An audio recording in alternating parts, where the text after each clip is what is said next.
जय हिंद। तो आपने क्वेश्चन को सर्च किया है कि मीराबाई पर संक्षिप्त टिप्पणी लिखी। देखिए बहुत ही इंपॉर्टेंट क्वेश्चन है, क्योंकि देखिए ऐसा जो क्वेश्चन है अब तक में 2019 में, कब 2009 में इस प्रकार का क्वेश्चन को मतलब पूछा गया है, जो आने वाली जो एग्जाम है, नेक्स्ट एग्जाम, उसके लिए बहुत इंपॉर्टेंट माना जा रहा है। तो आप प्यारे मेरे वीडियो के इन तक देखिए, ताकि मैं आपको इससे एक एक ऑब्जेक्टिव को और सब्जेक्टिव को याद करवा सके।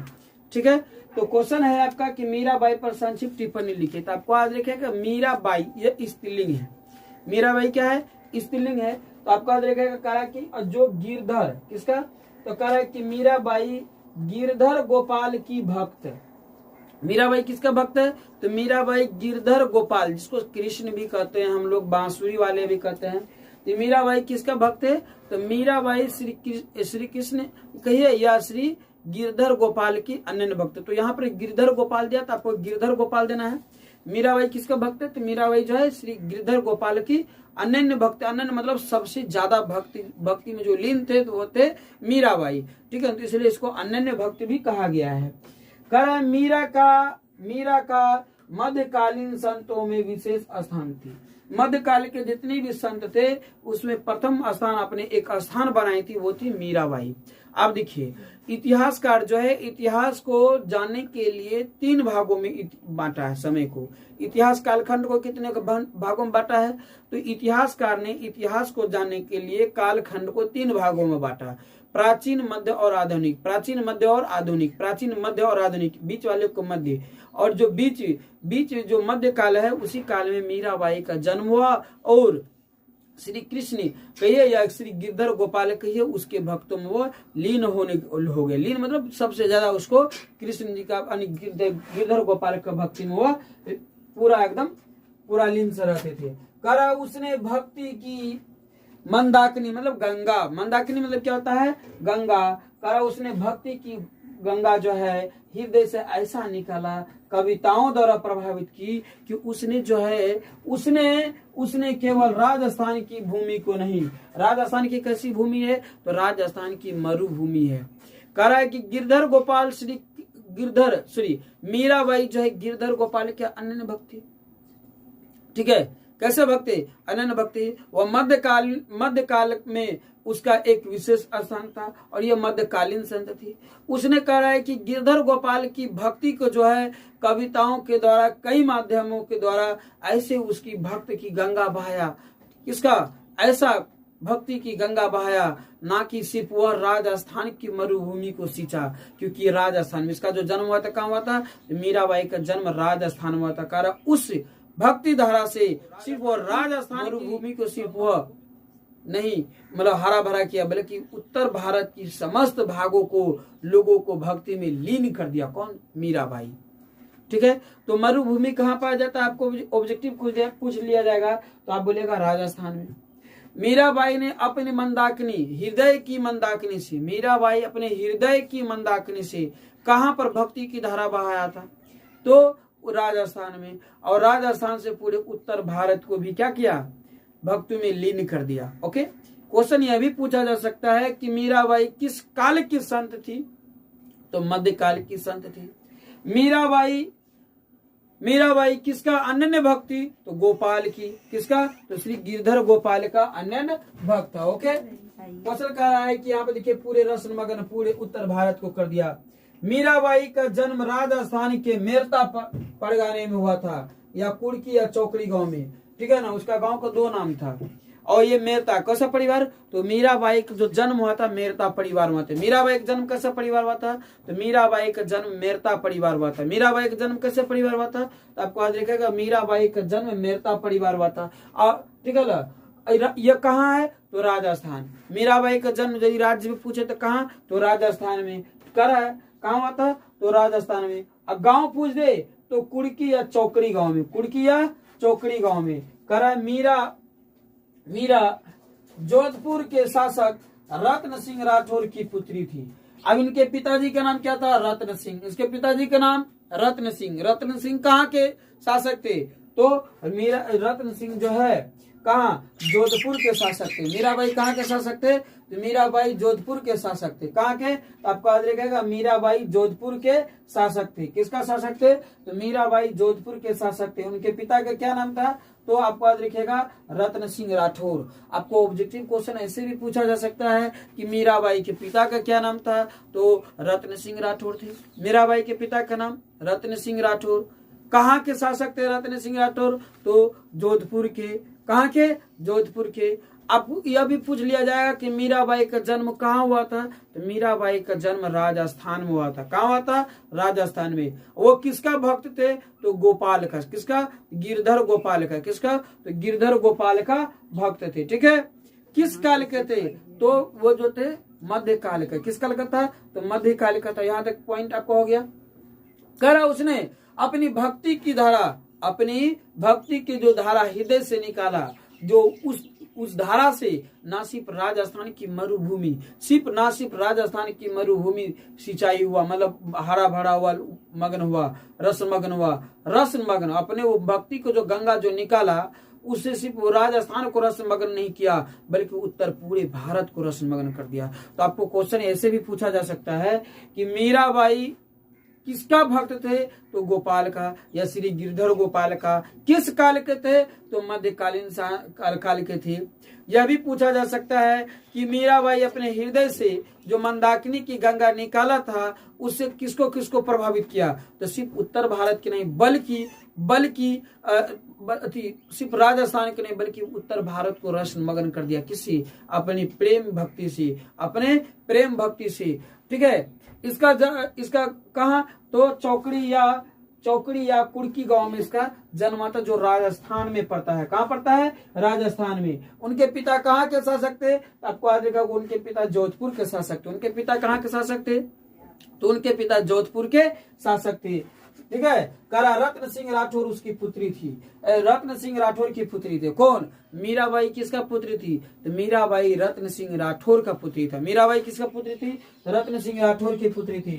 करा 18 वर्ष की आयु में मीरा का विवाह मेवाड़ के महाराणा संग्राम के बड़े पुत्र भोजराज के साथ हुआ था। आप देखिए, मात्र 18 वर्ष की थी मीरा कि उसका विवाह हो गया। कितने वर्ष का, मीरा के विवाह कितने वर्ष हुआ था, तो मीरा का विवाह 18 वर्ष हुआ था। मीरा का विवाह कितने वर्ष हुआ था, तो मीरा का विवाह मात्र 18 वर्ष में हुआ था। मीरा की विवाह कितने वर्षों में हुआ था, तो मीरा का विवाह मात्र 18 वर्षों में हुआ था। ओके, किससे हुआ था, तो आपको याद रखिएगा, महाराणा संग्राम के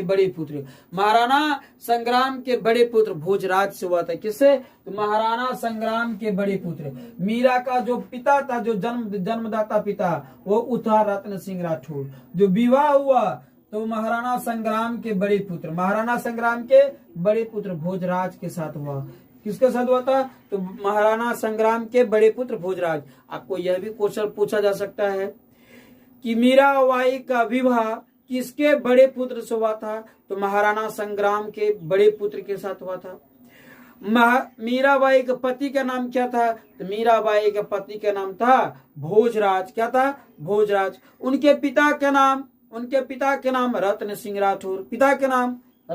राठौर। लेकिन क्या कर रहा है, लेकिन विवाह का जीवन बहुत संक्षिप्त था।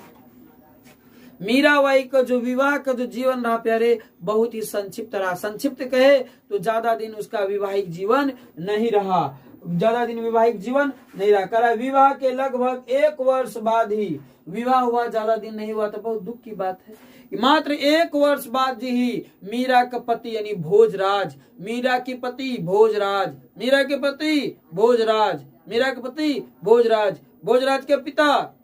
के पिता महाराणा संग्राम। मीरा का अपना पिता जो था क्या था, रत्न सिंह राठौर। कहाँ का शासक, जोधपुर का। कहाँ का शासक, जोधपुर का। वो मंदाकिनी अपने हृदय से भक्ति की गंगा कहाँ से बहाया था, तो राजस्थान में। वहां से किस काल की थी, मध्यकाल की थी। किस काल की, मध्यकाल की। किसका भक्त, गिरधर गोपाल का। क्लियर यहाँ तक। उसके बाद आगे समझिए, उसका वैवाहिक जीवन मात्र 1 वर्ष का रहा। वह कम उम्र में ही क्या हुआ, विधवा हो गया। करा पति की मृत्यु हो गई। इस तरह मीराबाई छोटी उम्र में ही विधवा हो गई। इस तरह जो है मात्र में विवाह के 1 वर्ष बाद ही मीरा का पति भोजराज का मृत्यु हो गया। किसके दरमियान? युद्ध के दरमियान मृत्यु हो गया और कम उम्र में ही विधवा हो गई। कौन? मीराबाई। करे मीरा श्री कृष्ण के भक्ति में लीन रहती थी, फिर भी वह श्री कृष्ण के भक्ति में क्या रहती थी? लीन रहती थी। उन्होंने कृष्ण भक्ति की कई अनमोल पदों का सृजन किया। देखिए अब ये जो है अपनी भक्ति कृष्ण के भक्ति में, श्री गिरधर गोपाल की भक्ति में लीन रहने के कारण वो कई ऐसे सृजन को लिखे हैं, कई ऐसे सृजन को लिखे हैं जिसमें वो क्या होते थे? मतलब लीन रहते थे। किसमें? श्री कृष्ण या श्री गिरधर गोपाल के भक्तों में। ठीक है। अब वो जो कम उम्र में ही वो मर गया तो ससुराल वाले उसका दोष मीरा को ठहराया कि यह लड़की अच्छी नहीं थी, ये फलना चला कई रंग के बात बोलने लगा। इससे मीराबाई को ससुराल वाले तीखी तीखी ताना देना, मारना, पीटना, कई रंग के धब्बी धब्बी बातें करना, मीराबाई तंग रहती थी। एक दिन तो हद हो गया मीराबाई के साथ। मीराबाई को जिंदा ही बोरे में बांधकर कुआं में उसको फेंक दिया गया।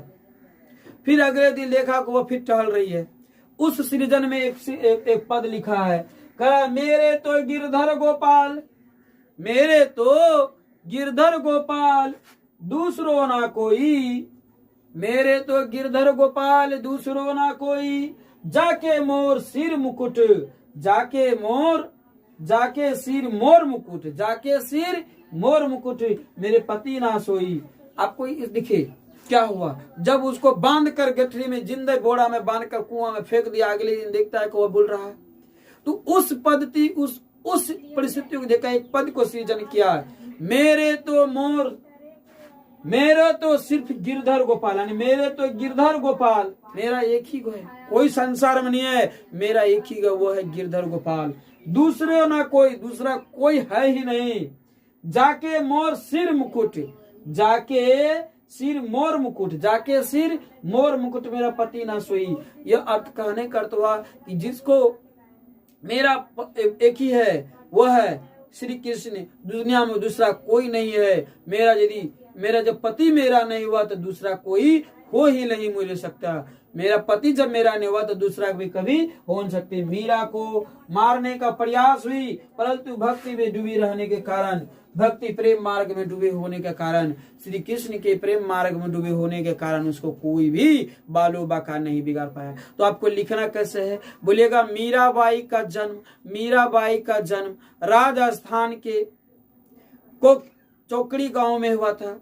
मीराबाई बचपन से श्री गिरधर गोपाल के अनन्य भक्त थे। उनके पिता का नाम रत्न सिंह राठौर था, जो जोधपुर के शासक थे। मीरा की विवाह मात्र 18 वर्ष में महाराणा संग्राम के बड़े पुत्र भोजराज के साथ हुआ था।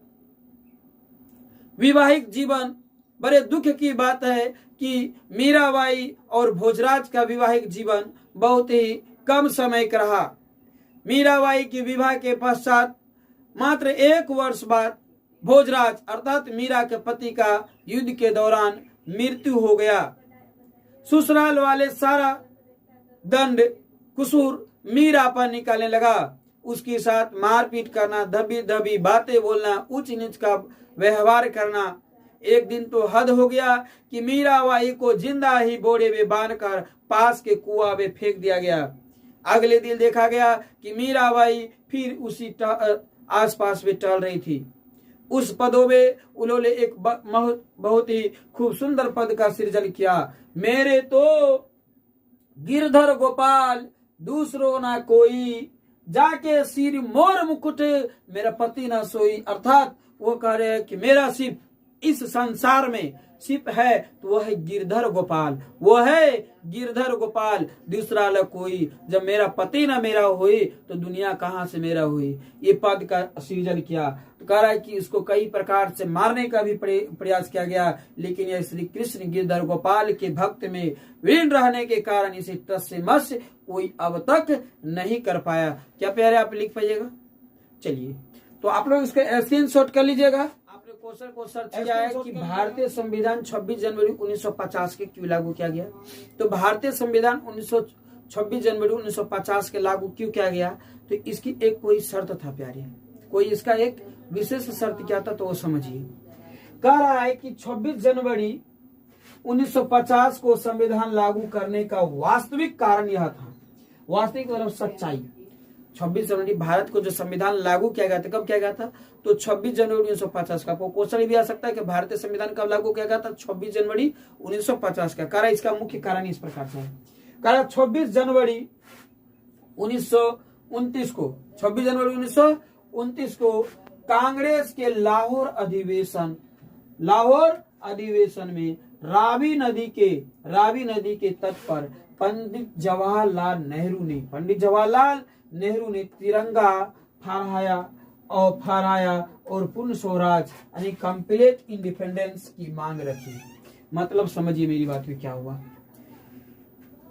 26 जनवरी 1950 भारतीय संविधान जो लागू किया गया, कब? 26 जनवरी 1950। इसकी मुख्य वजह यह था कि भारत के जो प्रथम प्रधानमंत्री पंडित जवाहरलाल नेहरू जो थे, प्रथम प्रधानमंत्री पंडित जवाहरलाल नेहरू जो थे, उन्होंने एक अधिवेशन चलाया था जो कांग्रेस अधिवेशन कहलाया। क्या कहलाया? कांग्रेस अधिवेशन। उस अधिवेशन में जो रावी नदी के तट पर, कौन सा नदी के तट पर? रावी नदी के तट पर पूर्ण स्वराज की स्वतंत्रता की मांग लेकर, मेरा स्वराज, मेरा अधिकार, मेरा देश मुझे अपने वापस कर दिया जाए, इसके लेकर के उन्होंने क्या किया था? 26 जनवरी को यानी तारीख को 1929 को उन्होंने क्या किया? झंडा फहरा दिया। ठीक है। और फहराने के बाद अब कहा कि अब ये 26 जनवरी एक यादगार दिन रहेगा। 26 जनवरी क्या रहेगा? एक यादगार दिन रहेगा। भले ईस्वी बदल जाए लेकिन तारीख नहीं बदलनी चाहिए। इसको एक यादगार दिन बनाने के लिए, ठीक है ना, प्रति वर्ष जो है 26 जनवरी को ईस्वी कुछ भी रहे, ठीक है ना, तो ईस्वी कुछ भी रहे, प्रति वर्ष हम लोग 26 जनवरी को एक झंडा फहराते हैं। और इसको लागू किया गया था 1950 ईस्वी में। कब? तो 1950 ईस्वी में।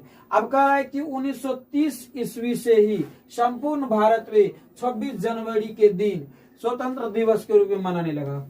ठीक है ना। अब अगला दिन एक वर्ष के बाद 1930 से 1929 में झंडा फहराया, पूर्ण स्वराज की मांग किया। कांग्रेस लाहौर अधिवेशन में, कहां पर? तो कांग्रेस लाहौर अधिवेशन में झंडा फहराया गया था। रावी नदी के तट पर झंडा फहराया गया था।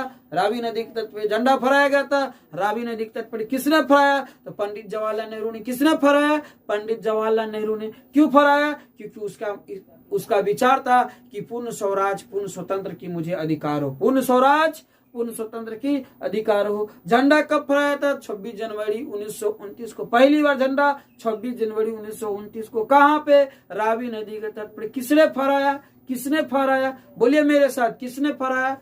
तो पंडित जवाहरलाल नेहरू ने। अब अगले वर्ष 29 के बाद अगले वर्ष 30 वर्ष हुआ और घोषणा कर दिया कि ये 26 जनवरी एक यादगार दिन रहे, इसके लिए इसको प्रति वर्ष जो है एक स्वतंत्र दिवस के रूप में मनाएंगे। किस रूप में? तो स्वतंत्र दिवस के रूप में मनाएंगे। इसी वजह से हम लोग प्रति वर्ष 26 जनवरी को स्वतंत्रता दिवस के रूप में मनाते हैं। इन दिनों यानी 26 जनवरी 1950 को लोग भूल ना पाए, ठीक है ना, हर साल स्वतंत्र दिवस मनाते हैं। 26 जनवरी 1950 को संविधान को लागू किया गया और इसको लिखने में 2 वर्ष 11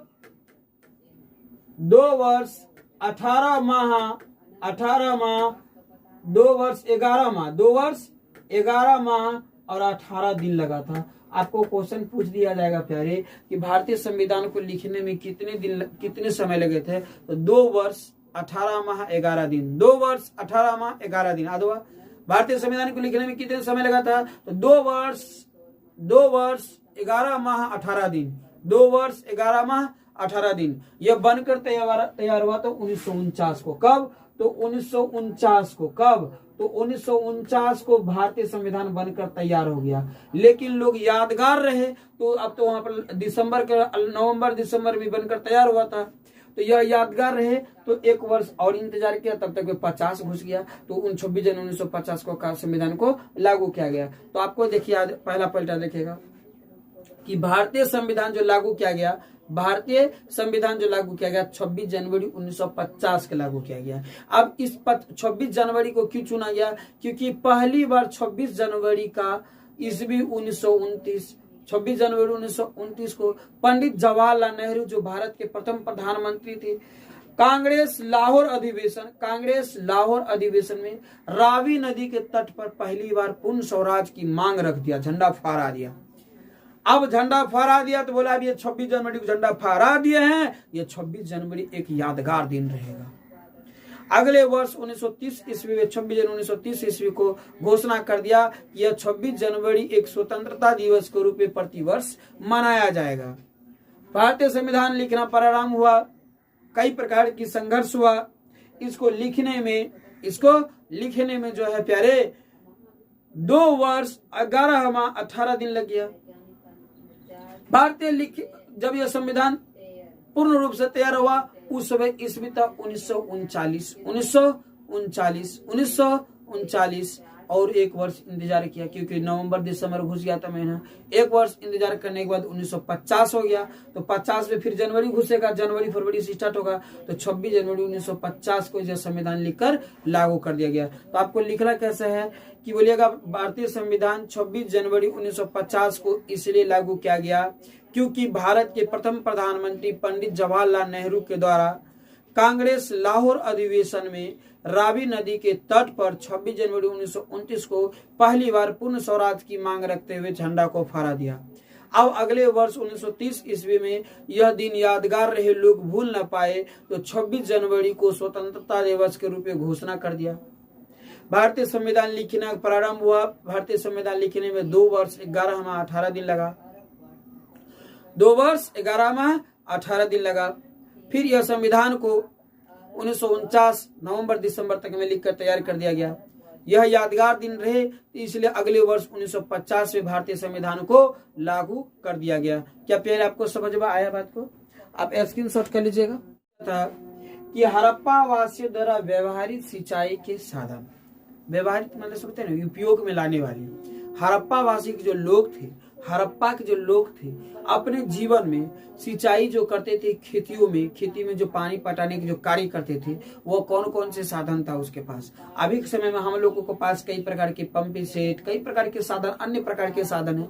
लेकिन जब हड़प्पा के लोग थे, वो जो खेती करते थे, तो वो सिंचाई के लिए किसका किसका प्रयोग क्या करते थे, इसके बारे में बताना है। तो कह रहा है आपको यहाँ लिखना है कि हड़प्पा वासियों के द्वारा मुख्यतः नहर समझते हैं आप? देखिए प्यारे, जो लंबी होती है जिससे पानी क्या होता, प्रभावित होते रहता हो, पानी का प्रवाह होता रहता हो, वो उसको हम क्या करते हैं, नदी करते हैं। ठीक है। अब कुआं तो आप लोग तो देखे ही होंगे, कुआं इस प्रकार से होती है। ठीक है। अब रहा जल संग्रह, क्या हो गया, तो जल संग्रह या नदी, जल संग्रह या नदी, जिसको हम लोग चारों तरफ से जो घिरा हुआ उसको जल संग्रह कहते हैं या नदी कहते हैं। ठीक है ना। ये 3 प्रकार के साधनों के द्वारा वह स्थानों को सिंचाई के रूप में प्रयोग किया करते थे। तो आपको लिखना क्या है, हड़प्पा वासी के लोगों के द्वारा व्यवहारिक सिंचाई के साधन नदी, कुआं और नहर था। आप देखिए 3 वो जो चीज था कहाँ से मिला है। कह रहा है कि अफगानिस्तान में सेतुगई नामक स्थल से हड़प्पा के नहरें मिला है। अब एक बात याद रखिएगा प्यारे, कैसे याद रखिएगा, तो अफगानिस्तान,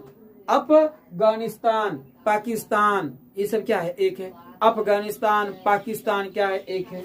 तो आपको याद रखिएगा अफगानिस्तान और पाकिस्तान एक है। और यहाँ पर कौन सा धर्म के लोग होते हैं, तो मुस्लिम धर्म के लोग होते हैं। कौन? मुस्लिम लोग को धर्म के लोग होते हैं। जब यह मर जाता है तो उसको देखिएगा इतना लंबा चौड़ा सा वो क्या बनाता है, कब्र बनाया जाता है, लंबा सा कब्र बनाता है और उसमें सुता दिया जाता है। उसमें क्या कर दिया जाता है प्यारे, सुता दिया जाता है, उससे ढक दिया जाता है। ये लंबा हुआ ना। तो लंबा क्या होता है, बोलिए लंबा क्या होता है, तो लंबा क्या होती है, नहरें होती है। क्या होती है, नहरें होती है। लंबा क्या होती है, लंबा नहर होता है। और जो नदी होता है ना वो गोल चारों तरफ से घिरा होता है। नहर जो होता है ना वो घिरा हुआ नहीं रहता है। तो आपको याद रखिएगा कि हड़प्पा वासी को सिंचाई के लिए तो प्रयोग में 3 चीज आता था, नहरें, कुआं और नदी। नहरें, कुआं और नदी। तो नहरें के द्वारा जो सिंचाई होता था अफगानिस्तान में होता था। कहाँ? हड़प्पा अफगानिस्तान। अभी वर्तमान में वो अफगानिस्तान में, पहले वो सब हड़प्पा का ही क्षेत्र हुआ करता था। पहले किसका क्षेत्र हुआ करता था? तो पहले हड़प्पा का क्षेत्र हुआ करता था। वहां पर किसकी सिंचाई होता था? तो वहां पर जो सिंचाई होता था किसको होता था? नहरें के द्वारा होता था। किसके द्वारा? तो नहरें के द्वारा। ठीक है, तो आपको आज लिखेगा अफगानिस्तान में जो है, अफगानिस्तान में सेतुगई नामक स्थल से नहरें मिला है। किसके लिए? पानी पटाने का साधन, पानी को सिंचाई करने का साधन। अब यहाँ दूसरा पॉइंट लिखिएगा। तो पहला पॉइंट आपको आ गया कि हड़प्पा में, बोलेगा हड़प्पा के अफगानिस्तान, हड़प्पा वर्तमान में अफगानिस्तान में जो है सिंचाई का साधन नहरें मिला है। सिंचाई का साधन क्या मिला है? नहरें। अब हड़प्पा जो है, हड़प्पा के द्वारा सिंचाई के लिए कुआं का उपयोग होता था। जैसा कि हम आपको बता दिए कि हड़प्पा जो है, हड़प्पा, मोहनजोदड़ो, ये सब जो है ये शहरी नगर था। कैसा था? शहरी नगर था। हड़प्पा, मोहनजोदड़ो ये सब शहरी नगर था। ये लोग सारा साधन सुख सुविधा घरों में किया करते थे, लेकिन जो पानी के लिए जो प्रयोग करता था सिंचाई के लिए, वो कुआं का प्रयोग करता था। किसका? तो कुआं का प्रयोग करता था। किसका प्रयोग करता था? तो कुआं का ही प्रयोग करता था। किसका प्रयोग करता था? पहले तो आपको आज लिखेगा कुआं का प्रयोग था। हड़प्पा कहाँ से मिला है? हड़प्पा में जो कुआं का साक्ष्य मिला है सिंचाई के लिए, वो हड़प्पा से मिला है। और नदी यानी नहरी, नहरें जो मिला है, नहर जो लंबा होता है, कबर की तरह लंबा होता है वहां पर, तो अफगानिस्तान में क्या मिला है? तो नहरें मिला है सिंचाई साधन के लिए। जबकि गुजरात के धोलीवीरा नामक स्थल से तालाब मिला है। क्या मिला है? तालाब। अब तालाब किसको कहते हैं? तालाब कहिए या नदी कहिए जो चारों ओर से घिरा हो, जिसे खुदाई करके बनवाया गया हो, उसे हम क्या कहते हैं? तालाब कहते हैं। इस प्रकार के तालाब से मछली पालन किया जाता है। क्या किया जाता है? मछली पालन किया जाता है। तो आपको क्वेश्चन क्या था? आपका क्वेश्चन था प्यारे कि हड़प्पा वासियों के द्वारा व्यवहारिक सिंचाई साधनों का उल्लेख कीजिए। बोलेगा हड़प्पा वासियों के द्वारा व्यवहारिक सिंचाई के साधन 3 थे: नहर, कुआं और नदी। नहर, कुआं और नदी। नहर जो लंबा होते हैं, जिससे पानी चलते हैं, उसे नहर कहते हैं। यह जो साक्ष्य मिला है कहाँ से? तो अफगानिस्तान की, जो वर्तमान में थी हड़प्पा के अफगानिस्तान जो वर्तमान में अफगानिस्तानी है। ठीक है, हड़प्पा के अफगानिस्तान में जो पानी के सिंचाई का साधन मिला है वह नहरें मिला है। क्या मिला है? तो नहरें मिला है। हड़प्पा में जो मिला है तो कुआं मिला है। हड़प्पा में क्या मिला है सिंचाई के लिए?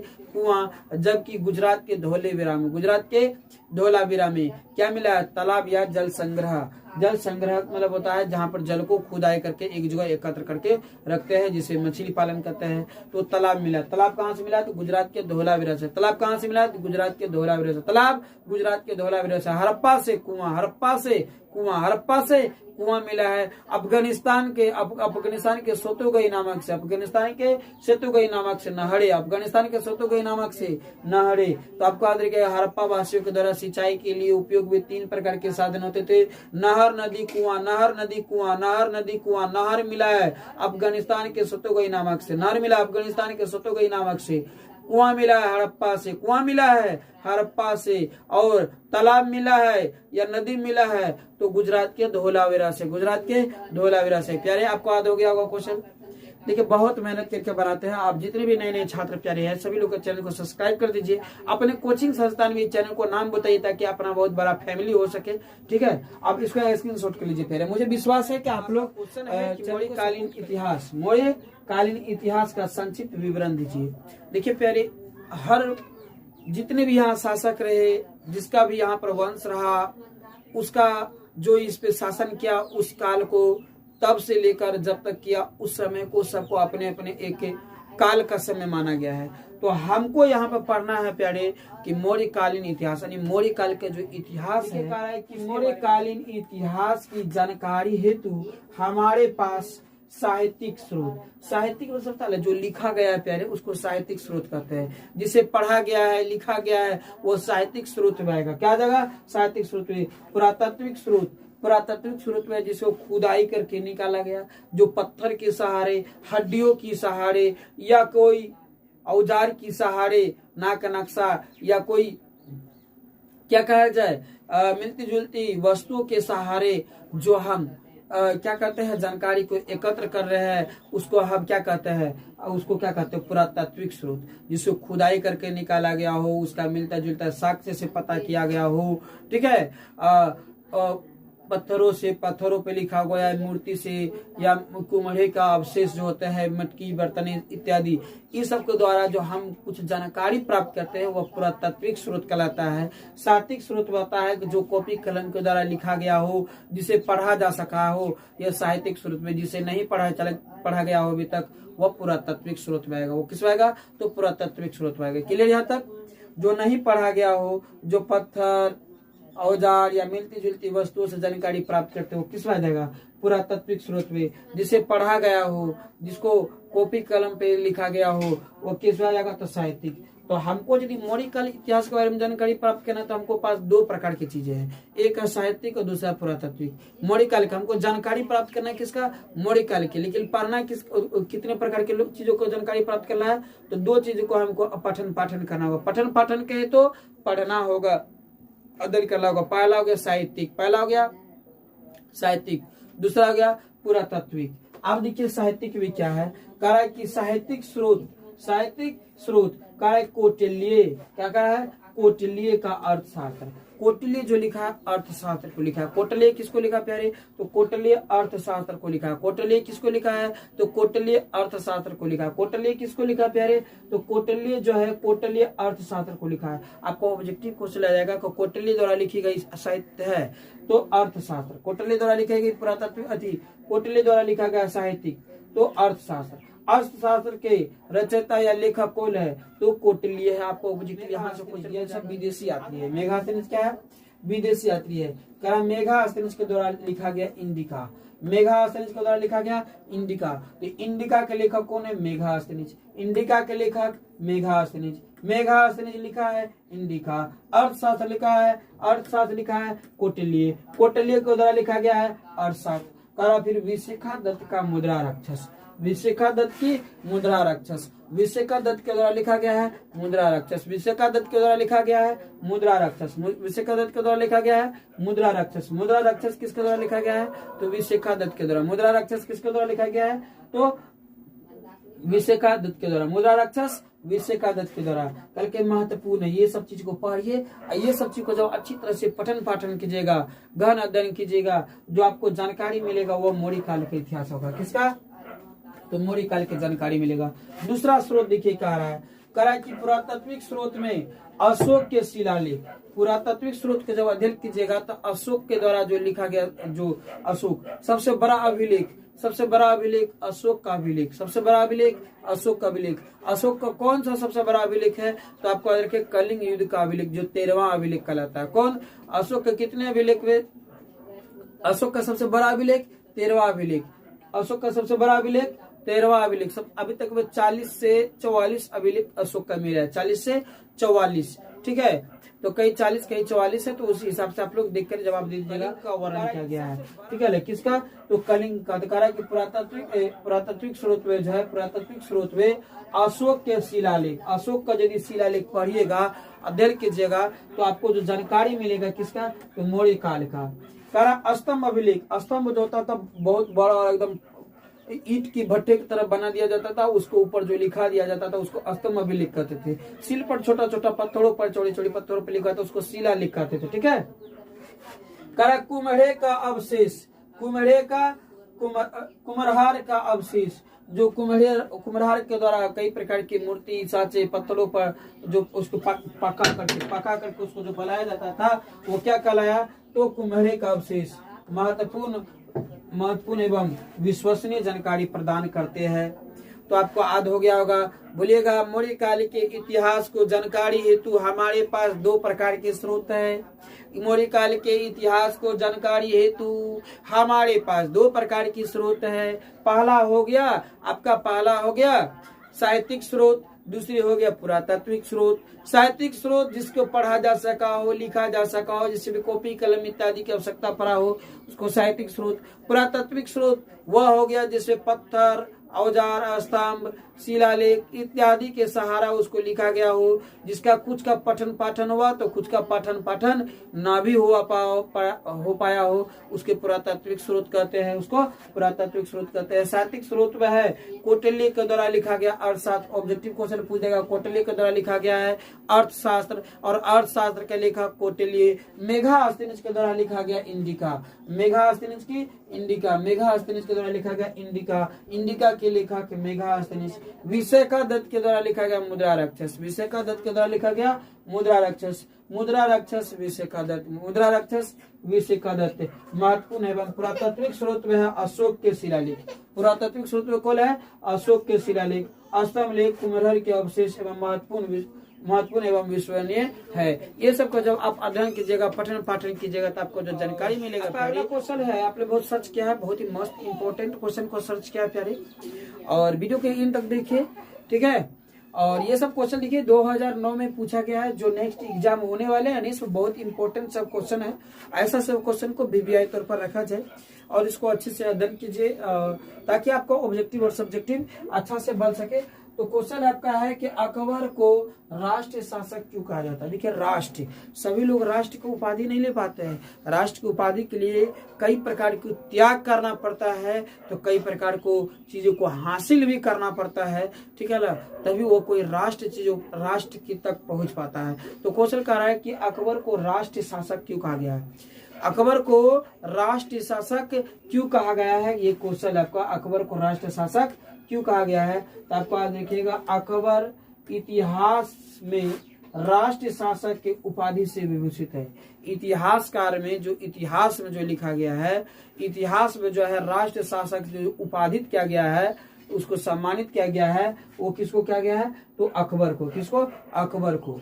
अकबर को इतिहास में राष्ट्र शासक के उपाधि से विभूषित किया गया है। इतिहासकार, इतिहास में किसमें? तो अकबर को इतिहास में, अकबर को इतिहास में राष्ट्रीय शासक से क्या कहा गया है? उसको उपाधि किया गया, लेकिन उपाधि को विभूषित किया गया है। और इसकी महान मुख्य कारण है, इसकी महानता का मुख्य कारण, मेरी बात को समझिए, अकबर को जो है इतिहास में राष्ट्र शासक के उपाधि से उसको सम्मानित किया गया है या विभूषित किया गया है, ठीक है ना। कह रहा है कि इसका और इसकी महानता का मुख्य कारण क्या है, क्यों इसको महानता घोषित किया गया?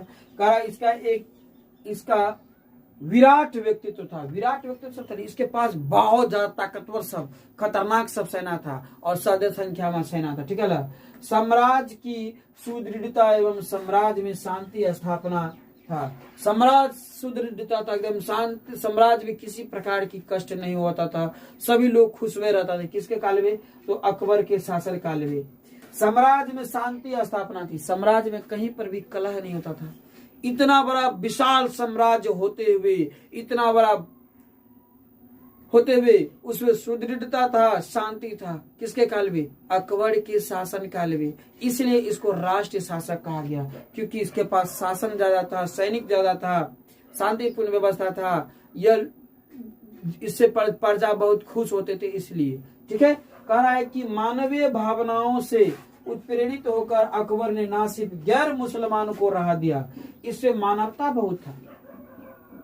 कह रहा है मानवीय भावनाओं से उत्प्रेरित हुआ, मानव की जो कर्तव्य होता है उसको पता था कि मानव का कर्तव्य क्या है, उससे उत्प्रेरित होकर न सिर्फ वह मुसलमानों को राह दिया, बल्कि राजपूतों के साथ वैवाहिक संबंध भी स्थापित किया। राजपूतों के साथ क्या हुआ? राजपूतों के साथ वैवाहिक संबंध स्थापित कर देने, विवाह होने लगा दोनों के बीच, मुसलमान और राजपूतों के बीच, ठीक है।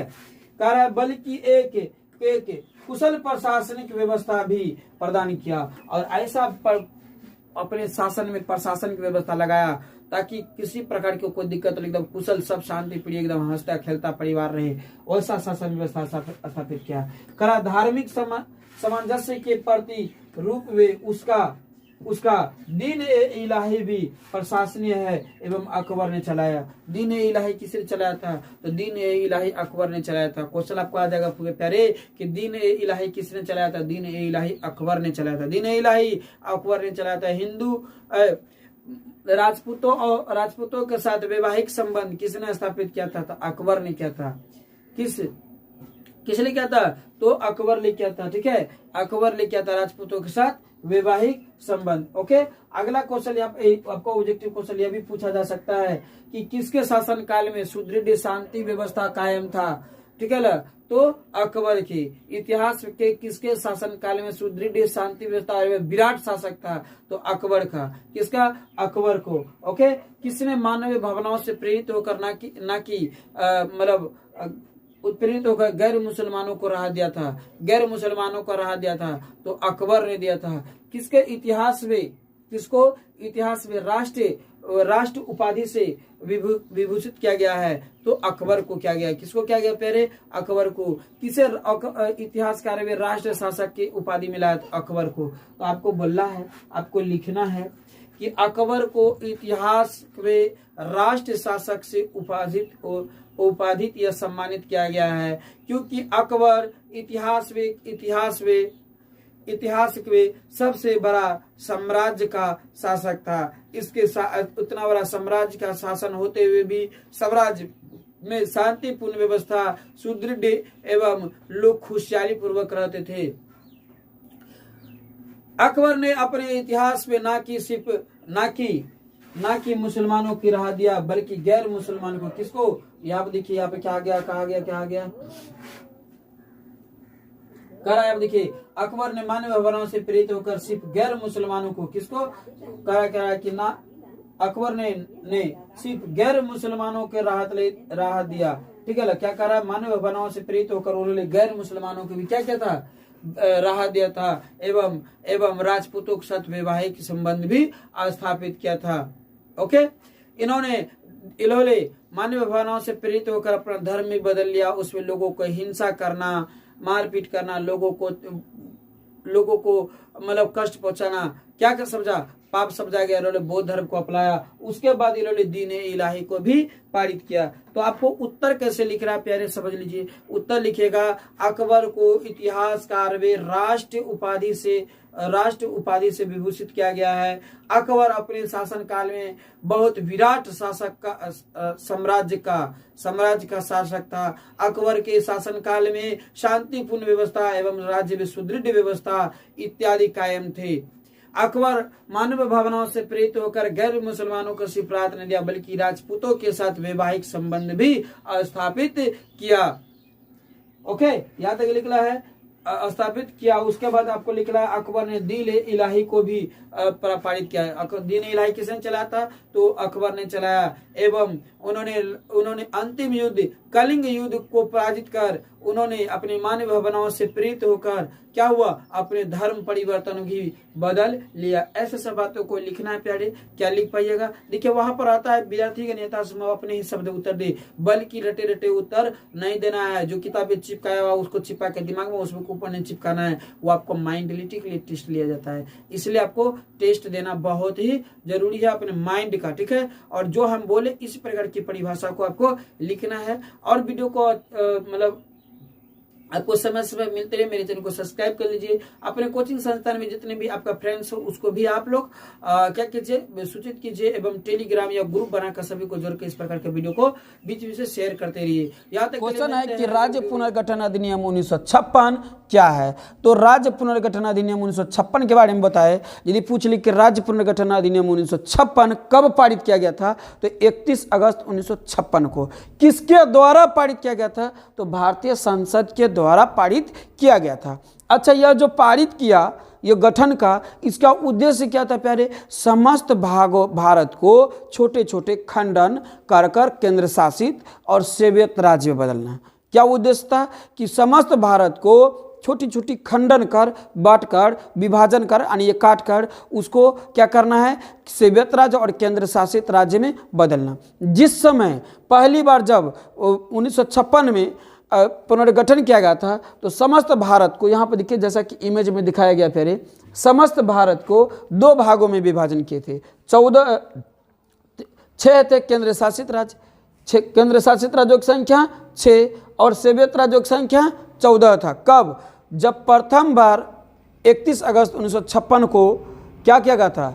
जब प्रथम बार 31 अगस्त 1956 को राज्य पुनर्गठन पारित किया गया था, उस समय समस्त भारत को कितने वर्गों में बांटा था प्यारे? तो समस्त भारत को 2 वर्गों में बांटा था, एक केंद्र शासित राज्य और दूसरा सोवियत राज्य। जिस समय बंटवारा हुआ था उस समय केंद्र शासित राज्य 6 थे और सोवियत राज्य 14 था। वर्तमान में जो है केंद्र शासित राज्य, वर्तमान में यदि कहा जाए प्यारे, तो वर्तमान में यह 8 है और यह 28 है। ओके, वर्तमान में रही, ठीक है। तो वर्तमान में केंद्र शासित राज्यों की संख्या 8, सोवियत राज्यों की संख्या 28। यहाँ तक क्लियर? चलिए, अब उसके बाद देखिए कि यहाँ तक प्रक्रिया नहीं रुका। हर राज्य बड़ा बड़ा राज्य होने की वजह से वहाँ पर सुशासन की सरकार नहीं हो पाते थे। सुशासन की सरकार का तात्पर्य है वैसे सरकार जो अपने राज्य को बुनियादी चीज़ों से लेकर हर प्रकार की चीज़ों को समय पर और न्यायपूर्वक सुचारू रूप से जनता को सेवा करे, जनता को लाभ प्रदान करे, जनता के साथ खड़ा रहे हर समय, वैसे सरकार सुशासन सरकार कहलाते हैं। अब हुआ क्या प्यारे, केंद्र शासित राज्यों में जो होता है प्यारे, केंद्र शासित राज्यों में शासन डायरेक्ट केंद्र सरकार का होते हैं। केंद्र शासित राज्यों में शासन जो होता है डायरेक्ट किसका होता है प्यारे? केंद्र सरकार के होते हैं, जिसके वजह से यह ज़्यादा विकसित होते हैं, ठीक है। और सोवियत राज्य में जो है यह इसमें जो शासन होते हैं राज्य सरकार के होते हैं। किसका प्यारे? इसमें जो शासन होते हैं राज्य सरकार के होते हैं। तो यहाँ पर क्या होता था प्यारे कि केंद्र शासित राज्य जिस समय बंटवारा हुआ था उस समय 6 थे, वर्तमान में 8 है। और जिसमें बंटवारा हुआ था यानी कि 56 में पहली बार, उस समय सोवियत राज्य कितने था? 14। बाद में यह 28 हो गया। बाद में क्या हो गया प्यारे? यह 28 हो गया। यहाँ तक तो क्लियर, किसी को दिक्कत नहीं होगा, यहाँ तक क्लियर हो गई। अब देखिए क्या होता था कि बड़े बड़े राज्य होने की वजह से वहाँ की सुशासन व्यवस्था नहीं हो पाता था, जिसके वजह से कई नेता जो है क्या कहा जाए, नेताओं के द्वारा कई प्रक्रियाओं के द्वारा राज को खंडन कर वर्तमान में अभी तक में भारत में सोवियत राज्यों की संख्या 28 कर दिया गया है। कितना कर दिया गया प्यारे? 28। अब देखिए कैसे, तो एक ईस्वी आपको याद रखेगा, 3-4 पॉइंट को एक ईस्वी दे दीजिएगा। पहला आपको याद रखेगा 1970, पहला क्या याद रखेगा प्यारे? 1970। 2 उदाहरण दे दीजिएगा। 1970 में जो है जब पुनर्गठन किया गया, फिर से, पुनर् मतलब क्या? पुनः का मतलब होता है फिर से, पुनः का मतलब प्यारे फिर से। तो कई बार गठन हुआ इसलिए यहाँ पर इसका नाम रखा है कि पुनर्गठन। तो देखिए एक बार जो गठन किया गया कब? तो पहले ही प्रथम बार किया गया था प्यारे 1956 में। फिर नेक्स्ट बार किया गया कब? तो 1970। एगो नेक्स्ट ईस्वी याद रखिएगा। ऐसे तो कई बार गठन हुआ है, हर ईस्वी में 2 ईस्वी याद रखिएगा। तो 1970 याद रखिएगा।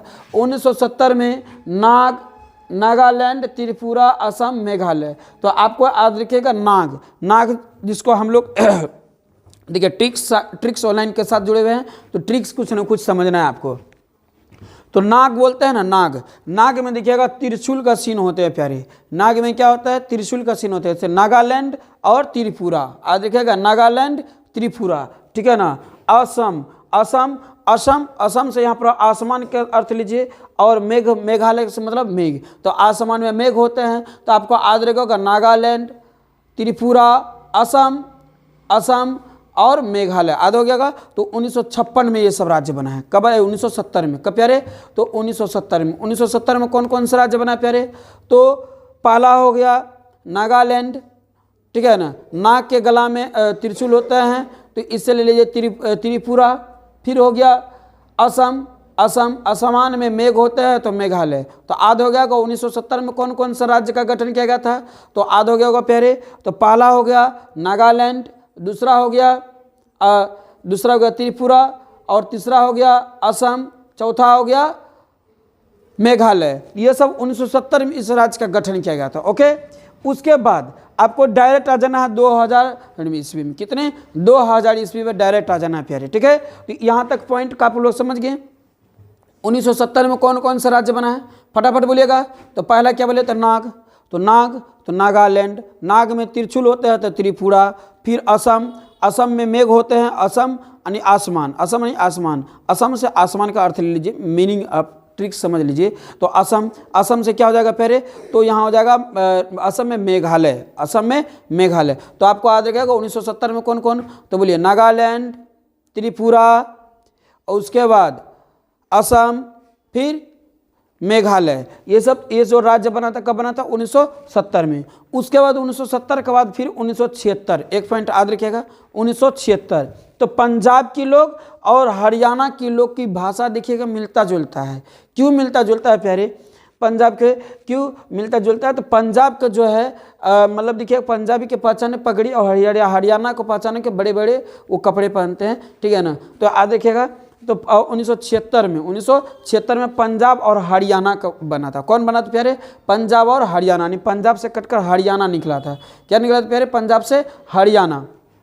उसके बाद 2000 ईस्वी में आइए, तो 2000 ईस्वी में देखिए क्या हुआ कि 2000 ईस्वी में क्या हुआ प्यारे, तो आज देखिएगा 2000 ईस्वी में बिहार से निकला एक झारखंड, बिहार से क्या निकला प्यारे, झारखंड। कब, 2000 ईस्वी में, 2000 ईस्वी में बिहार से झारखंड, और 1936 में उड़ीसा, बिहार। यदि कि यहाँ पर 2000 में नहीं, बिहार, ये तो बिहार जो था प्यारे, बिहार जो बना है बंगाल से, कहाँ से प्यारे, तो बंगाल से बना है। बंगाल से कब, 1912 में। आपको याद रखिएगा 1912 में बना है कौन, ये बंगाल। बंगाल से कटकर बिहार कब बना है, 1912 में।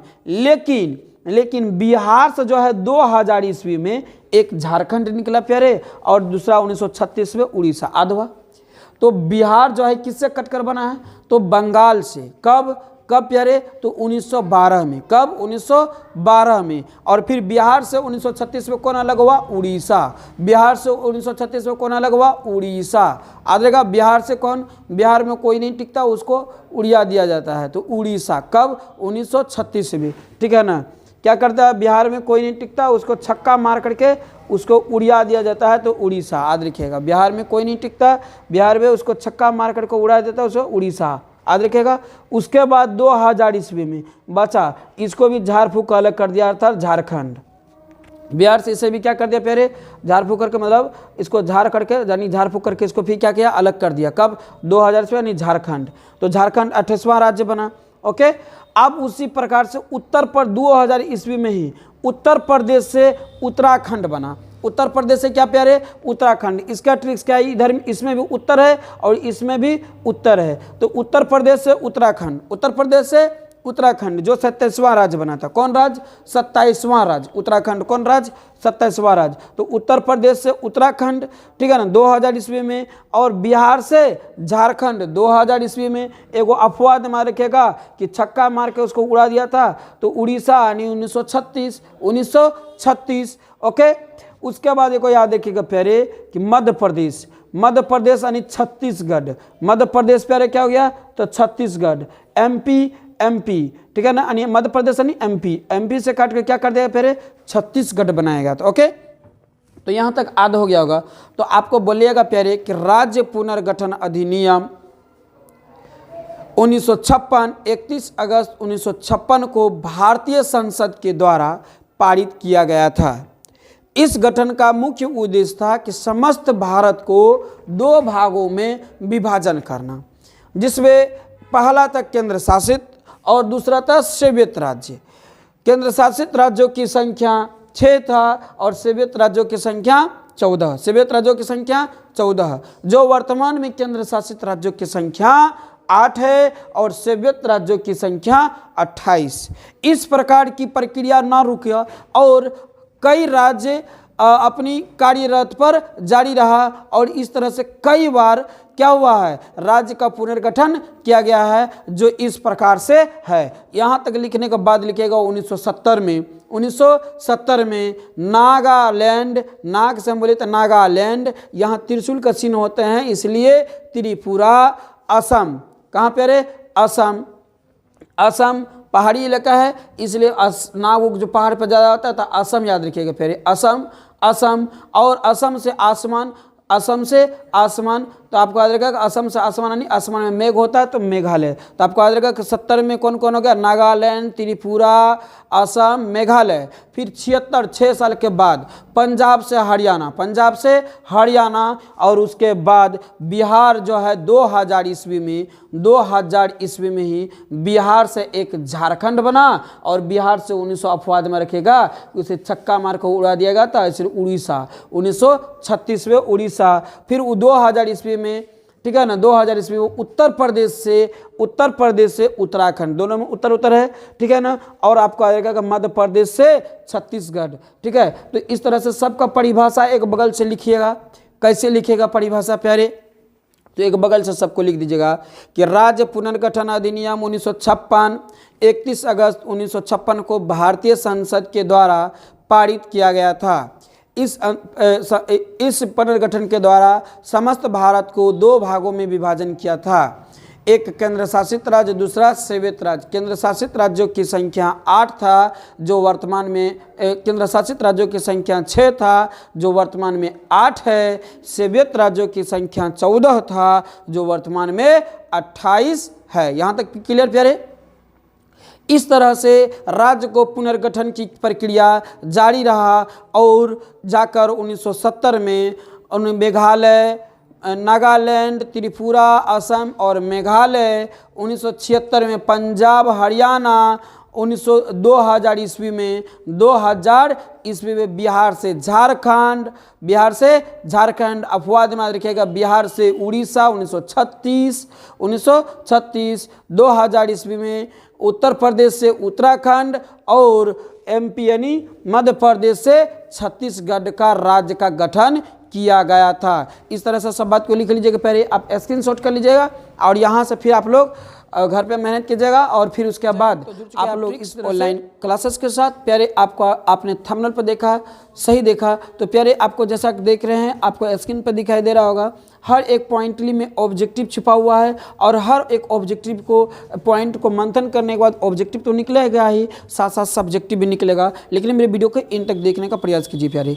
तो पहला कि आपको सुना दे कि हमने पढ़ रहे हैं लाल बहादुर शास्त्री का जीवन परिचय, जो हमारे भारत का दूसरा प्रधानमंत्री भी रहे थे, और दूसरा प्रधानमंत्री रहे थे, दूसरा प्रधानमंत्री रहे थे, और पंडित जवाहरलाल नेहरू जो प्रथम प्रधानमंत्री थे, उसका आकस्मिक निधन के बाद इसको मात्र 18 माह के लिए एक प्रधानमंत्री पद का कार्य सौंपा गया था। तो प्यारे इसके बारे में कुछ जीवनी को पहले सबसे जान लेते हैं, क्योंकि यहाँ पर जीवन परिचय कह रहा है प्यारे। तो जीवनी परिचय इसका क्या है कि लाल बहादुर शास्त्री का जो जन्म हुआ था प्यारे 2 अक्टूबर 1904 को हुआ था। यहाँ तक पॉइंट आ गया कि लाल बहादुर शास्त्री का जन्म 2 अक्टूबर 1904 को हुआ था। क्लियर? लाल बहादुर शास्त्री का जन्म 2 अक्टूबर 1904 को हुआ था। अब निधन पूछे, निधन मतलब मृत्यु, निधन एक होता निर्धन, बोलिए निर्धन गरीब, निधन मृत्यु। तो प्यारे इसका तो जन्म जो हुआ था एक निर्धन परिवार में हुआ था। कब? निर्धन पूछ रहे थे, गरीब। कब? तो 2 अक्टूबर 1904 का। निधन कब हुआ था, मृत्यु कब हुआ था? तो मृत्यु हुआ था प्यारे 1966 को। कब? 1966 को। अब कहाँ इसका जन्म हुआ था? तो प्यारे उत्तर प्रदेश के मुगल सराय में हुआ था। कहाँ हुआ था? तो उत्तर प्रदेश के मुगल सराय में हुआ था। यहाँ तक क्लियर? उत्तर प्रदेश के मुगल सराय में। तो पहला पॉइंट आपको याद हो गया होगा कि लाल बहादुर शास्त्री का जन्म 2 अक्टूबर 1904 को 2 अक्टूबर 1904 को, ठीक है, 1904 को उत्तर प्रदेश के मुगल सराय में हुआ था। इसका मृत्यु 1966 हुआ था। लाल बहादुर शास्त्री बचपन काल से ही, अर्थात युवा काल से, बचपन नहीं, लाल बहादुर शास्त्री युवा काल से ही राजनीतिक क्षेत्र में ज़्यादा रुचि रखते थे, अर्थात ज़्यादा लगाव था। ठीक है, याद है? क्लियर? यानी कि युवा अवस्था से राजनीतिक में ज़्यादा उसको लगाव था, जिसके वजह से 1930 ईस्वी में उन्होंने, कब प्यारे? तो आपको याद रखिएगा 1930 में उन्होंने क्या किया? स्वतंत्रता आंदोलन में भागीदारी लिया। 1930 में क्या किया प्यारे? उन्होंने स्वतंत्रता आंदोलन में भाग लिया। पहली बार जब भारत में 1930 में स्वतंत्रता के लिए आंदोलन हो रहा था, तो उससे बढ़ चढ़ कर कौन भाग लिया था? तो लाल बहादुर शास्त्री जी भाग लिए थे। कौन लिए थे प्यारे? तो लाल बहादुर शास्त्री जी भाग लिए थे। ओके, लाल बहादुर शास्त्री जी भाग लिए थे। और उसके बाद भाग लेने के बाद उसके उत्तर प्रदेश को मंत्रिमंडल बना दिया। कब? तो 1930 ईस्वी। 1930 में भारत में स्वतंत्रता आंदोलन की होड़ चल रहा था। होड़ मतलब लड़ाइयाँ चल रहा था।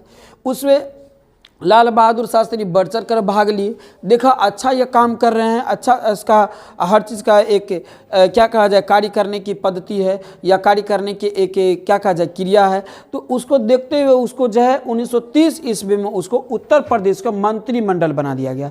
1930 ईस्वी में क्या कर दिया गया? पहले मंत्रिमंडल बना दिया गया। 1930 में उसको क्या कर दिया? उत्तर प्रदेश का मंत्रिमंडल का कार्यभार उस पर सौंप दिया गया। अब 1951 से लेकर 1956 तक वह केंद्र मंत्री पद में भी रहे। ठीक है ना? केंद्र मंत्री पद में कब से कब तक रहा था? मंत्रिमंडल तो वो रहा कब था, कहाँ? तो 1930 में। मंत्रिमंडल 1930 में। कहाँ का मंत्रिमंडल रहा था पहले? तो उत्तर प्रदेश का वो मंत्रिमंडल रहा था। कहाँ का? तो उत्तर प्रदेश का मंत्रिमंडल रहा था। ओके। अब 1951 से लेकर 1956 तक 1956 तक लाल बहादुर शास्त्री केंद्रीय मंत्रिमंडल रहे। किस में रहे? तो केंद्रीय मंत्रिमंडल रहे। उसके बाद देखिए यहाँ पर से क्या हुआ प्यारे, उसको कांग्रेस का महासचिव बना दिया गया। कांग्रेस पार्टी के क्या कर दिया गया प्यारे? तो महासचिव। देखिए कितना एकदम पॉइंटरी बात हुआ कि 1930 में उन्होंने स्वतंत्रता आंदोलन में भाग लिया और जाकर उत्तर प्रदेश का मंत्रिमंडल में रहे। प्यारे संघर्ष करने से कुछ भी होता है, यदि ये संघर्ष नहीं करता, ठीक है ना, तो फिर यह मंत्री उत्तर प्रदेश का मंत्रिमंडल नहीं बनता। ठीक है ना? संघर्ष किया और उत्तर प्रदेश का मंत्रिमंडल पद पे रहा। 1951 से 1956 तक वो केंद्रीय मंत्रिमंडल में भी रहा। 1951 से 1956 तक केंद्रीय मंत्रिमंडल में भी रहा। उसके बाद आगे चलकर उसे कांग्रेस पार्टी का महासचिव बना दिया। कांग्रेस पार्टी का महासचिव किसको बना दिया गया? तो लाल बहादुर शास्त्री को। उसके बाद क्या हुआ प्यारे कि एक बहुत बड़ा हादसा हो गया। क्या हो गया प्यारे? बहुत बड़ा रेल हादसा हो गया। बहुत बड़ा रेल हादसा होने की वजह से लाल बहादुर शास्त्री को हृदय पर बहुत बड़ा ठेस पहुंचा, क्योंकि बहुत उदारवादी के थे, खुले विचार के इंसान थे। उसको बहुत हादसा मतलब अपने आप को बहुत प्रकार की बातें हृदय में ठेस पहुंचा। और उन्होंने क्या किया कि रेल मंत्री पद से उन्होंने इस्तीफा दे दिया। रेल मंत्री पद से उन्होंने क्या किया प्यारे? इस्तीफा दे दिया। ठीक है ना? रेल मंत्री पद से उन्होंने प्यारे क्या कर दिया? वो इस्तीफा दे दिया। ठीक है ना? रेल मंत्री पद से क्या दिया? वह इस्तीफा दे दिया। ओके, रेल मंत्री पद से इस्तीफा दे दिया। देख लीजिए कोई मंत्री पद पाने के लिए कितनी संघर्ष करता है, यह पाकर यह इस्तीफा देता। आप सोच लीजिए कि लाल बहादुर शास्त्री कितने उदार दिल के थे प्यारे। ठीक है ना? उसके बाद क्या हुआ? जो पंडित जवाहरलाल नेहरू के नाम से भी हम लोग जानते हैं, इसका क्या हुआ? आकस्मिक नेहरू जी को, पंडित जवाहरलाल नेहरू जी को आकस्मिक मृत्यु हो गया, अचानक मृत्यु हो गया। अब तो देश संकट में पड़ गया कि भाई देश का कार्यभार कौन संभालेंगे। तो सब चीज़ को मद्देनजर देखते हुए लाल बहादुर शास्त्री को प्रधानमंत्री पद का नियुक्ति कर दिया। मतलब प्रधानमंत्री पद का कार्यभार उसको सौंप दिया गया कि जब तक है मतलब कोई चयनित ना हो जाए, कोई मतलब आ नहीं जाए, तब तक आप लोग प्रधानमंत्री का कार्यभार आप संभालेंगे। यह 18 महीना तक, कितने महीना तक? 18 माह तक यह प्रधानमंत्री पद पर रहे थे, जो आज भी प्रधानमंत्रियों के लिए एक क्या है? अनुकरणीय की बात है। किसकी बात है फिर? तो आज भी वो अनुकरणीय बात है कि यदि किसी प्रधानमंत्री को अचानक आकस्मिक मृत्यु होता है तो वह कोई उसके जगह पर कार्यभार को संभाल सकते हैं। तो प्यारे आपको क्वेश्चन याद हो गया होगा, कब बोलिएगा? लाल बहादुर शास्त्री का जन्म 2 अक्टूबर 1904 को उत्तर प्रदेश के मुगल सराय में हुआ था। उनका निधन 1966 में हुआ था। लाल बहादुर शास्त्री एक निर्धन व गरीब परिवार से थे। ठीक है, होते हुए भी राजनीतिक के क्षेत्र में वह अत्यधिक लगाव रखता था, जिसके वजह से 1930 में स्वतंत्रता आंदोलन में वह भागीदारी लिया और उसको उत्तर प्रदेश का मंत्रिमंडल पद को कार्यभार सौंपा गया। 1951 से लेकर 1956 तक उसको केंद्रीय मंत्री पद पर भी कार्यरत रहे। ठीक है, कार्यरत रहे और रेल मंत्री पद का भी कार्यभार संभाले। उसके बाद रेल मंत्री पद का कार्यभार संभालने के दौरान एक रेल हादसा होता है, जिसके वजह से वह रेल मंत्री पद से इस्तीफा दे देते हैं, इस्तीफा कर देते हैं। उसके बाद जो है प्यारे, उसके बाद जो है उसको कांग्रेस पद का, कांग्रेस पार्टी का महासचिव बना दिया जाता है, कांग्रेस पार्टी का महासचिव बना दिया जाता है। प्रधानमंत्री पंडित जवाहरलाल नेहरू को आकस्मिक मृत्यु हो जाने के कारण, आकस्मिक मृत्यु हो जाने के कारण लाल बहादुर शास्त्री को 18 माह के लिए, ठीक है ना, लाल बहादुर शास्त्री को प्रधानमंत्री का पद सौंप देता है, जो 18 माह तक अपने कार्यभार को संभाले थे, जो आज के भी प्रधानमंत्रियों के लिए एक अनुकरणीय के बात रहा है। जो राजनीतिक क्षेत्र में, क्या है, एक अनुकरणीय की बात रहा है प्यारे। आप स्क्रीनशॉट कर लीजिएगा, मेन पॉइंट को यहाँ पे दिखा देते हैं, स्क्रीनशॉट कर लीजिएगा प्यारे, ठीक है, स्क्रीनशॉट कर लीजिएगा, मेन पॉइंट को आप स्क्रीनशॉट कर लीजिएगा और फिर खुद से बना के लिखने का प्रयास कीजिएगा। चलिए 1 मिनट, चलिए अब आप लोग स्क्रीनशॉट कर चुकते हैं, चलिए बहुत अच्छा।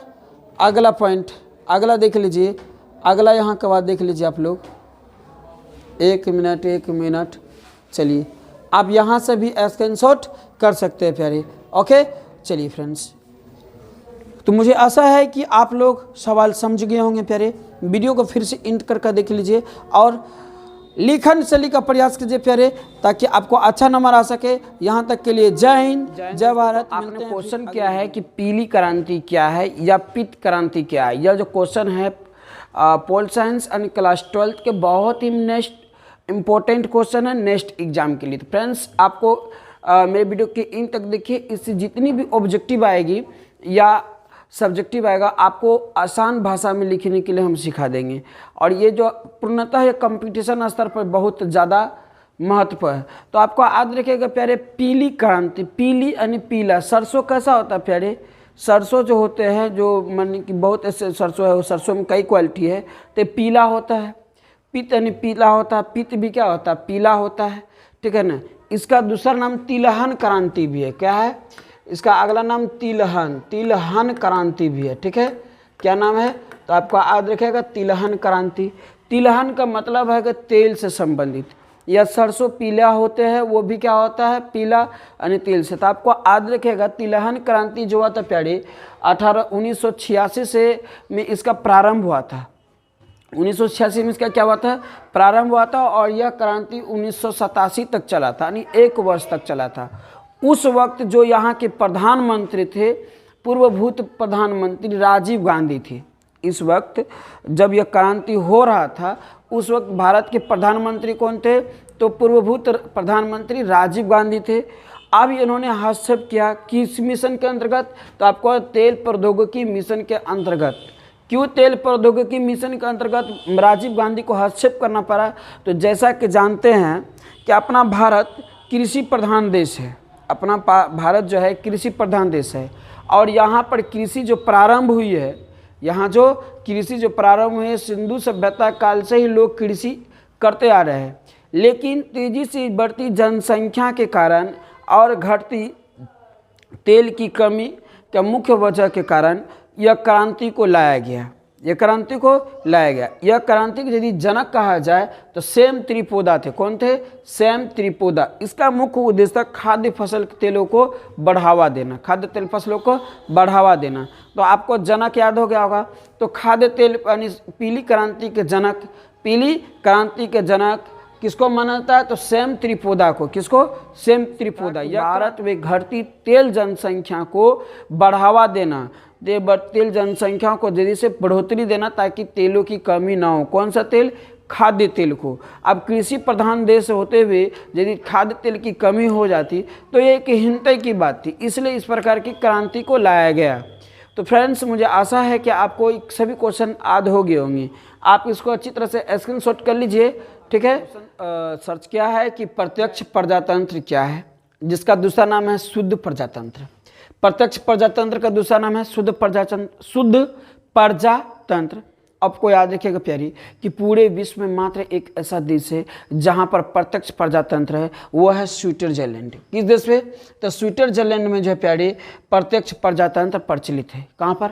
तो प्रत्यक्ष प्रजातंत्र प्रचलित है। ठीक है, तो प्रत्यक्ष प्रजातंत्र कहाँ पर है? तो स्विट्जरलैंड में प्रचलित है, दिमाग में रख लीजिएगा यहाँ तक। ठीक है ना। अब इस प्रजातंत्र के द्वारा जनता जो है अर्थात जनसंग्रह जो है एक जगह एकत्रित होकर अपनी कानून व्यवस्था के लिए, अपनी शासन व्यवस्था के लिए, अपनी प्रशासन व्यवस्था के लिए एक प्रतिनिधि को चुनाव करते हैं। किसको? एक प्रतिनिधि को स्पष्ट रूप से चुनाव कर लेते हैं और उसको फिर कार्यभार को सौंप देते हैं। उस पर करके प्रशासन की व्यवस्था क्या कहलाता है? प्रत्यक्ष प्रजातंत्र व्यवस्था कहलाता है। परंतु इसमें सारा कानून व्यवस्था का जो हक होता है वो जनता के हाथों में होता है। किसके हाथों में? पहले जैसे नया कानून बनाना, नया बजट तैयार करना या नया कोई बिल तैयार करना, यह जनमत के द्वारा किया जाता है। किसके द्वारा किया जाता है? पहले तो जनमत अर्थात जनता के द्वारा किया जाता है। फ्रेंड्स लिखिएगा कैसे, आप समझिए। तो लिखिएगा कैसे, यहाँ पर देखिए हमने जैसा कि देखा है कि प्रत्यक्ष का अर्थ होता है स्पष्ट रूप से सामने, और प्रजातंत्र का अर्थ होता है जन मत संग्रह, जो स्विट्जरलैंड में प्रचलित है। कहाँ पर प्यारे? तो स्विट्जरलैंड में प्रचलित है। आपको लिखिएगा कैसे कि प्रत्यक्ष प्रजातंत्र का दूसरा नाम शुद्ध प्रजातंत्र है। इस प्रकार की प्रशासन व्यवस्था या प्रजातांत्रिक व्यवस्था स्विट्जरलैंड में प्रचलित है। इस प्रकार की प्रशासनिक व्यवस्था के अंतर्गत या प्रजातंत्र व्यवस्था के अंतर्गत जनता के द्वारा जनसंग्रह होकर, जनता के द्वारा जनसंग्रह मतलब एकत्र होकर किसी एक व्यक्ति का स्पष्ट रूप से निर्वाचन में चुनाव करते हैं। निर्वाचन मतलब जो वोटिंग करता है, चुनाव करते हैं और उसको अपने कार्यभार सौंप देते हैं। परंतु सारा कार्यभार जनता के द्वारा की जाती है। जैसे कोई नई कानून बनाना, बजट तैयार करना या कोई बिल पास करना जनता के जनमत संग्रह के आधार पर किया जाता है। तो फ्रेंड्स कैसा लगा मेरा क्वेश्चन, एक बार फिर से रिप्ले करके देख लीजिए, और पसंद आया हो तो मेरे चैनल को सब्सक्राइब कर दीजिए, लाइक कर दीजिए एंड फ्रेंड्स के पास शेयर भी कर दीजिए। तो जय हिंद, जय भारत। स्क्रीनशॉट